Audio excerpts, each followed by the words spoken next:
오늘 말씀은 CCC에서 사역하고 계시는 우리 황정수 목사님이시만 간사님이세요. 황정수 간사님께서 여러분들에게 하나님 말씀 전해주시겠습니다. 나오실 때 박수로 환영해 주셨으면 좋겠습니다.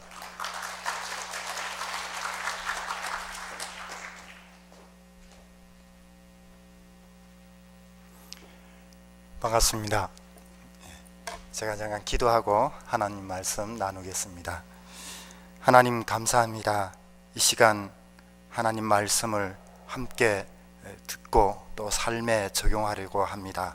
하나님 말씀하여 주시고 하나님이 나에게 말씀하시는 그 음성을 잘 귀담아 듣고 마음판에 새길 수 있게 하나님 도와주십시오. 예수님의 이름으로 기도드립니다. 아멘. 반갑습니다. 저는 소개받은 황정수 간사입니다. 본부에서 사역을 CCC 본부에서 사역을 하고 있습니다.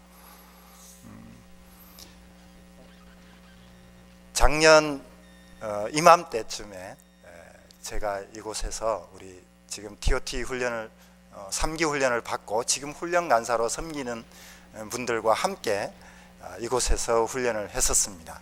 근데 다시 또 이렇게 여러분 앞에 서서 설교를 하게 돼서 조금 뭐랄까요, 감개무량합니다. 우리 간사님들과 함께 우리 이렇게 있다라는 것이 저한테는 참 기쁨이고 즐거움인 것 같습니다. 여러분에게 있어서 여러분을 움직이게 하는 뭐랄까요, 힘의 동력이라고 할까요? 나를 움직이게 하는 것이 무엇인가, 이런 걸 한번 생각해 보신 적 있으십니까? 사람은 누구나 자기를 움직이는 무언가가 있습니다. 그것이 꿈이 될 수도 있고요.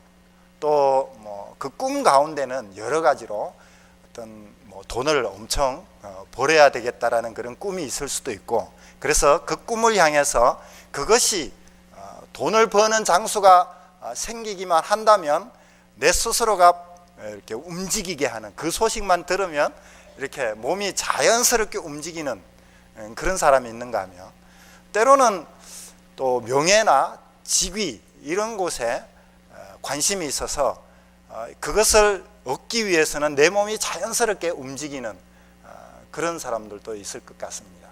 어딘가에는 다 자기를 움직이는 무언가가 있습니다. 꼭 그런 지위가 아니더라도 여러분들이 누리는 그 여가 활동 가운데에서 나를 움직이는 것들이 또 있을 수 있습니다. 저희 집에 저희 아내가 아침에 눈을 뜨면 저에게 하는 말이 있습니다. 여보, 커피 내려줘. 그러거든요. 요즘 저를 움직이게 하는 것 중에 하나가 커피입니다. 제가 그 3년 전에, 만 3년 됐는데요, 3년 전에 그 핸드드립 바리스타 공부를 했습니다.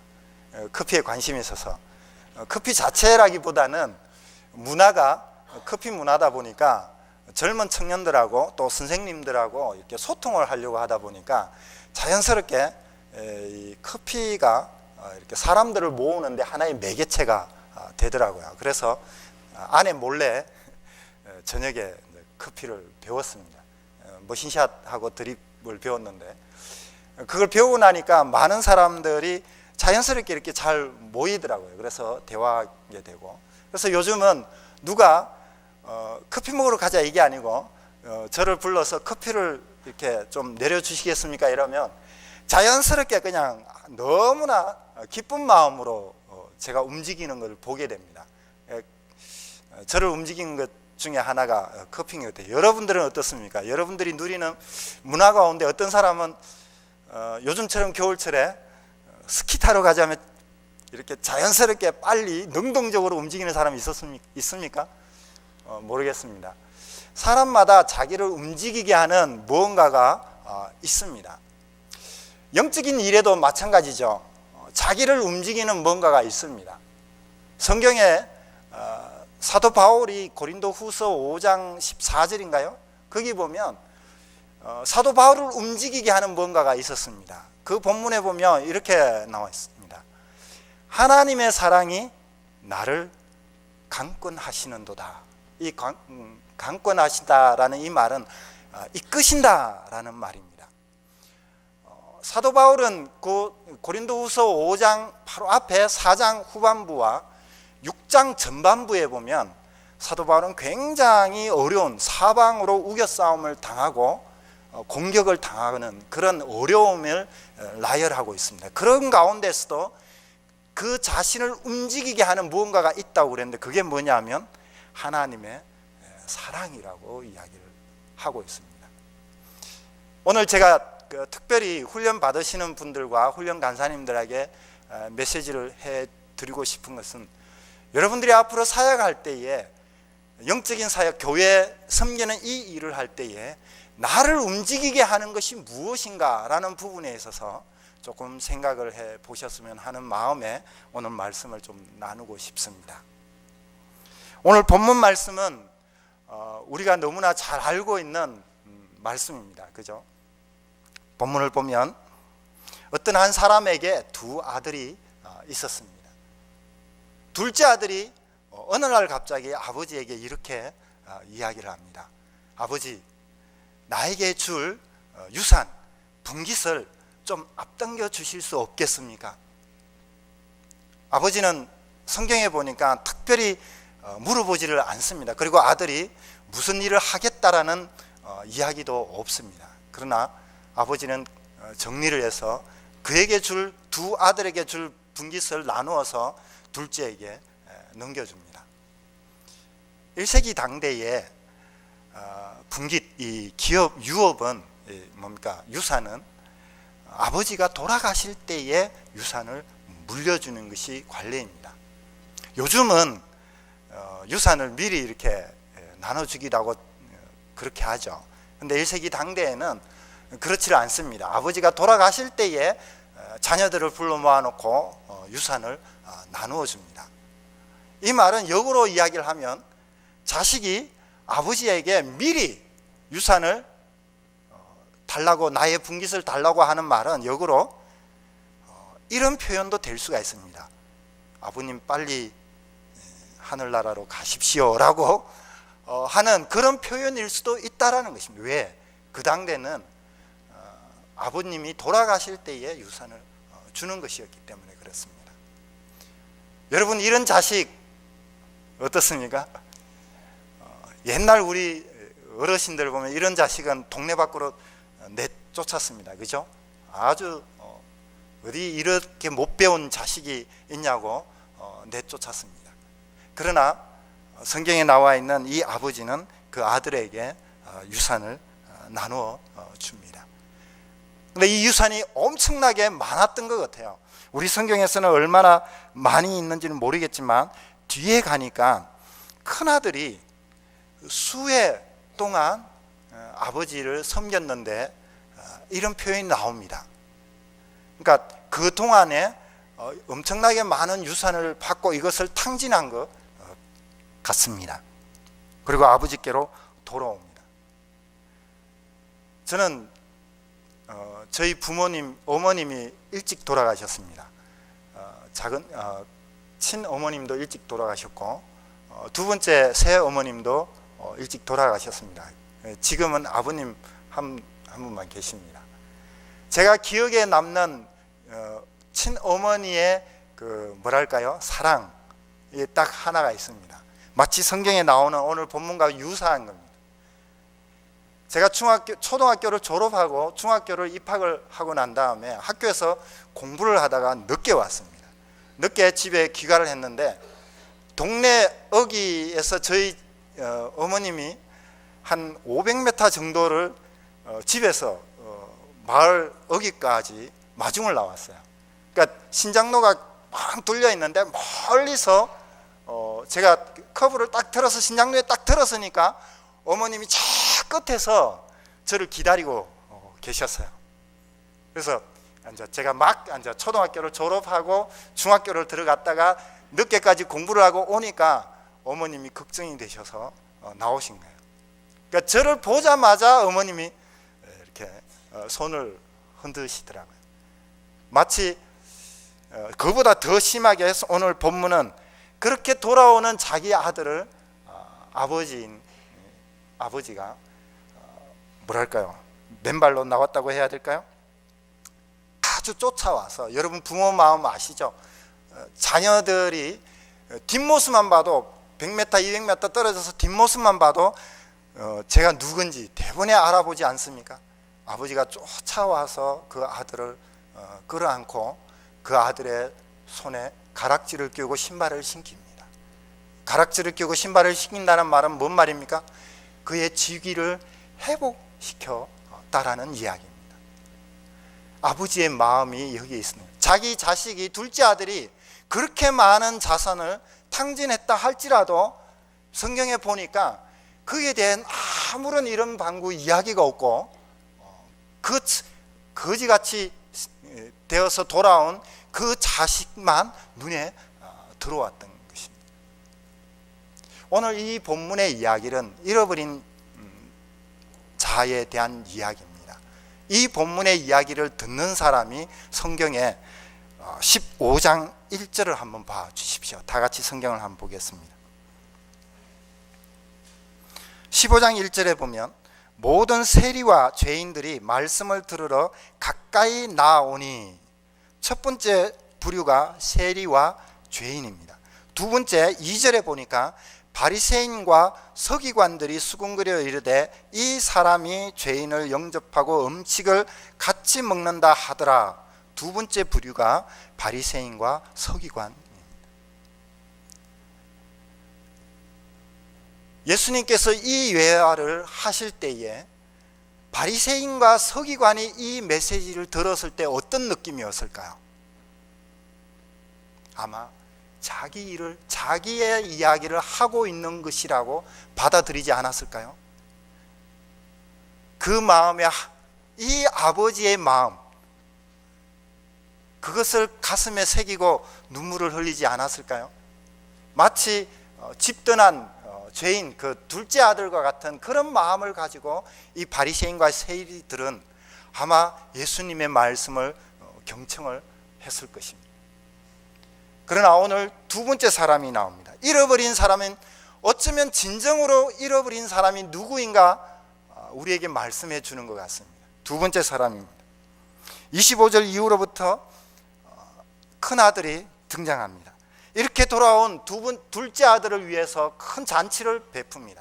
그 잔치를 베푸는 그 자리에 큰아들은 미처 참여하지 못하고 밭에 일하고 있었습니다. 밭일이 끝나고 난 다음에 돌아오는 길에 집에서 잔치하는 것을 보게 됩니다. 그리고 한 종을 불러다가 물어보죠. 그러니까 종이 이렇게 말합니다. 27절에 당신의 동생이 돌아왔음에 당신의 아버지가 건강한 그를 다시 맞아들이게 되므로 인하여 살찐 송아지를 잡았나이다 하니, 큰아들의 태도가 이렇습니다. 그가 노하여 들어가고자 하지 아니하거늘 아버지가 나와서 권한대. 이야기를, 큰아들은 노했다고 이야기를 하고 있습니다. 아버지의 설득에 큰아들은 이렇게 대답을 합니다.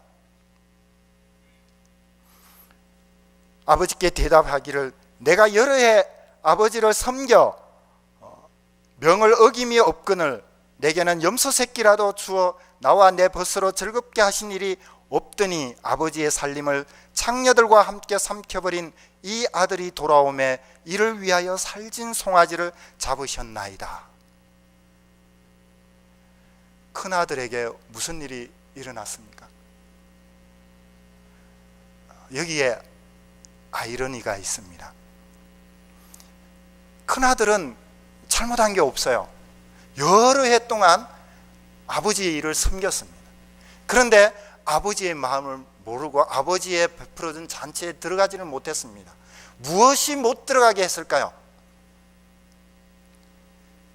아이러니하게도 그 아들의 의로움 때문에 들어가지는 못했습니다. 한 번도 아버지의 명령에 어긴 없었던 그 자기 의 때문에 들어가지를 못했습니다.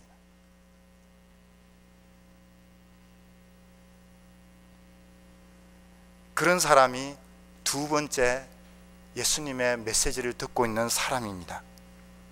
2절에 보니까 바리새인과 서기관들이 이 큰아들이 작은아들이고 나는 저 둘째 아들과 같지 않았습니다. 탕진하지도 않았고 여러 해 동안 아버지를 섬겼습니다. 마치 바리새인 서기관들이 똑같이 이렇게 이야기를 하죠. 저 죄인과 세리와 함께 밥을 먹는도다. 바리새인은 어떻습니까? 하나님을 섬깁니다. 율법을 철저하게 지킵니다. 금식을 합니다. 개인적으로도 금식을 하고 공동체적으로도 금식을 합니다. 그리고 세리와 죄인을 정죄하죠. 자기 의 때문에 들어가지를 못합니다. 누가 잃어버린 자입니까? 우리는 다 둘 다 잃어버린 자이죠. 동일하게 하나님 아버지는 그 큰 아들에게도 사랑을 베풉니다. 마지막에 이렇게 끝납니다. 이 동생은 죽었다가 살아났으며 내가 잃었다가 얻었기로 우리가 즐거워하고 기뻐하는 것이 마땅하다 하니라. 근데 성경은 큰아들이 이 잔치에 들어갔다라는 말이 없습니다. 그냥 끝이 납니다. 구약에도 이와 유사한 아버지의 마음, 아버지의 사랑을 표현한 성경이 있습니다. 잠깐 한번 보겠습니다.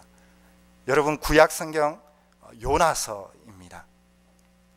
여러분, 성경 1289페이지 요나서를 한번 보면 아주 이 잃어버린 자 탕자 비유와 유사한 이야기입니다. 하나님은 요나에게 니느웨에 가서 하나님 말씀을 선포할 것을 이야기를 합니다. 그러나 요나는 도망을 가죠. 우여곡절 끝에 요나는 니느웨에서 말씀을 선포하게 됩니다. 이 한마디, 40일이 지나면 니느웨가 무너지리라 라는 이 말 한마디입니다. 이 말에 죄인인 니느웨 사람들이 왕이 이렇게 선포를 합니다. 요엘서 3장 6절에 보면 이 일이 니느웨 왕에게 들림에 왕이 보좌에서 일어나 왕복을 벗고 굵은 베옷을 입고 제위에 앉으니라.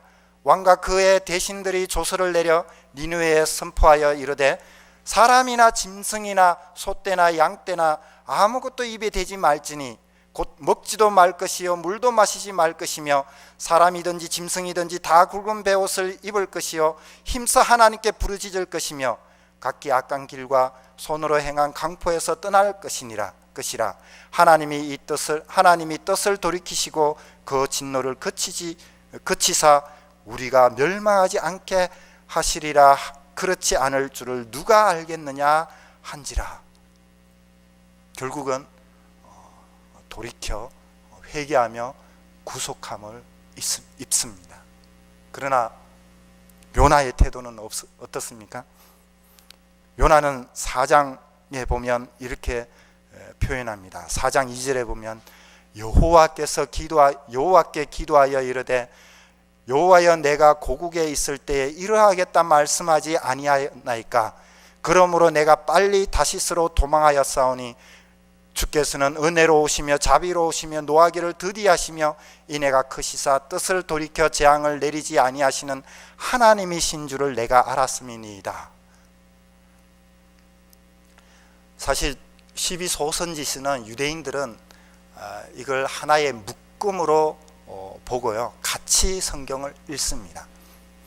그래서 이 요나서 앞에 보면 요엘서를 보면 이 회개하는 니느웨 백성들이 회개하는 이 부분에 있어서 요엘서에 예언을 하고 있습니다. 요엘서를 통해서 예언을 하는데 이스라엘 백성들에게 이렇게 예언을 합니다. 너희가 금식하고 회개하고 돌이키면 하나님이 사하여 줄 것이고, 그리고 이 요나가 읽었던 기도했던 요나서 4장 2절 주께서는 은혜로우시고 자비로우시며 노하기를 더디하시며, 이 본문이 요엘서 2장 13절에 등장합니다. 그러나 이스라엘 역사 가운데에 놀랍게도 니느웨 백성이 회개한 이런 회개가 이스라엘 역사 가운데 단 한 번도 일어나지를 않습니다. 이 역사는 니느웨 이방인들에게 일어났습니다. 여기에 하나님의 사랑이 나타납니다. 마지막 절을 한번 보십시오.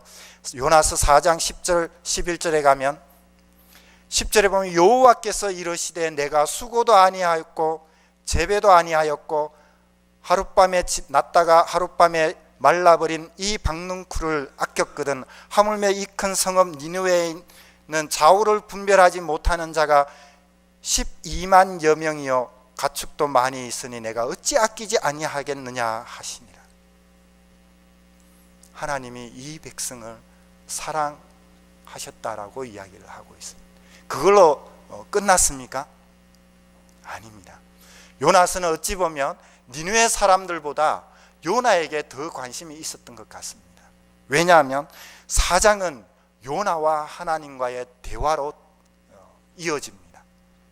그러면서 이 대화가 이어지면서 하나님이 요나를 계속 설득을 합니다. 그건 뭔 말입니까?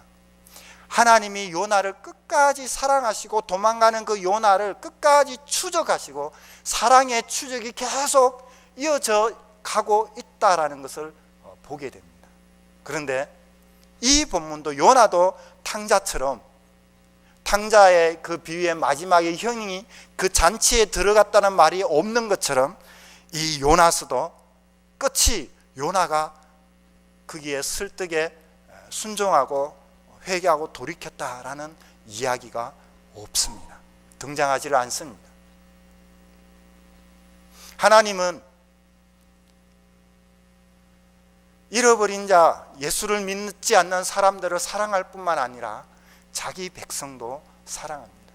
그런데 이 자기 백성도 때로는 무엇 때문에 아케스가 아니라 때로는 자기의 때문에 하나님께 나아가지 못하는 경우가 많이 있습니다. 요나서가 그랬습니다. 요나는 요나서 1장 9절에 보면 자기 정체성을 이렇게 이야기를 합니다. 나는 히브리인이요 바다와 육지를 지신 하늘의 하나님 여호와를 경외하는 자다라고 이야기를 합니다. 여호와를 경외한다라는 이 경외하다라는 단어는요 두려워하다라는 단어와 똑같은 단어입니다. 그런데 요나서 1장에 보면 두려워하다라는 단어와 경외하다는 단어가 등장하는데 이방인들은 하나님을 두려워하다라고 이야기를 하고 있고 요나는 하나님을 경외하다 자기 자신을 그렇게 이야기를 합니다.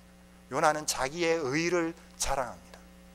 나는 하나님을 히브리 사람이고 천지를 지으신 하나님을 믿는 사람이고 나는 의로운 하나님을 경외하는 사람이다 라고 이야기를 하지만 이방인들은 여호와를 두려워하는 우리 성경은 이 어감이 없어요. 근데 히브리어 성경은 야레라는 동사로 똑같이 쓰여져 있습니다. 여러분, 우리가 하나님의 일을 하면서 우리가 가져야 될 동기가 무엇일까요? 제가 전자의 서두의 예화를 들었습니다. 하나님의 일을 하는 데 있어서 나를 움직이게 하는 것이 무엇인가? 우리 시민교회는 제가 알기로 약 한 200분에 가까운 사람들이 NLTC 훈련을 받았다고 제가 들었습니다. 많은 분들이 이 중에서도 아마 훈련을 받으신 줄 믿습니다. 제가 특별히 여기 계신 훈련 받으신 분들에게 권하고 싶습니다. 여러분들이 앞으로 움직이게 하는, 교회에서 섬기게 하고 주의 일을 하게 하는 그 원동력, 동기를 어디서 찾으시겠습니까? 지금까지는 40명, 48명 목표가 있기 때문에 어쩔 수 없이 해왔습니다. 네. 담당 간사님이 재촉을 하니까 그 자리에 있었습니다. 이제는 그걸로 하나님께 이끌어가는 것이 아니라 우리에게 동기는 바로 아버지의 마음인 것 같습니다. 잃어버린 자들에 대한 그 관심, 그 사랑, 이것으로 내가 움직여야 될 것 같습니다. 다른 걸로는 이제 안 됩니다. 나의 의를 나타내고자 나를 자랑하고 싶어서 교회 일을 하고 섬기는 거 내가 좀 더 많은 사람들을 전하고 나를 따르는 수많은 제자들을 낳기 위해서 아닙니다. 나를 움직이게 하는 동기는 바로 잃어버린 자를 찾아 헤매시는 그 아버지의 마음이 나를 움직이게 해야 될 것 같습니다. 제가 여러분들에게 말하고 싶은 것은 이거 하나입니다. 여러분 아버지의 마음을 갖고 교회를 섬겼으면 좋겠습니다. 아버지의 마음을 갖고 복음을 전했으면 좋겠고요. 아버지의 마음을 갖고 성도를 섬기고